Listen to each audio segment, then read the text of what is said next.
పొంగేవాణ్ణి కాదు. అందుకని దత్తాత్రేయుల యొక్క తత్వం ఏంటంటే ఆకాశంలో ఉండేటటువంటి సూర్యమండలాన్ని తాగలను, అలాగే కింద అశుద్ధాన్ని తాగలను. ఈ చర్య చేసే వాళ్ళు ఎవళ్ళైతే ఉంటారో వాళ్ళు అవధూత తత్వం, అవధూత అంటారు. ఆ అవధూత తత్వాన్ని నేనే అన్నాడు.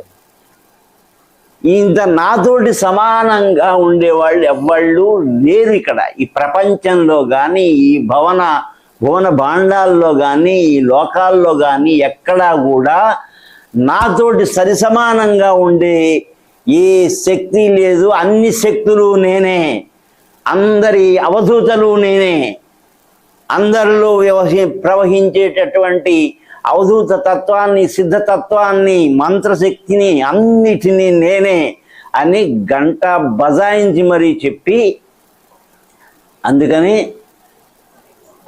అవధూత తత్వం నాతోటి సమానమైన వాడు ఎవడైనా కానీ నా యొక్క భౌతిక రూపాన్ని చూసి ఇమిటేషన్ చేసి వాడు కనుక అనుకరించాడు అంటే వాడు పతనావస్థకు దారి తీస్తాడు అని చెప్పాడు.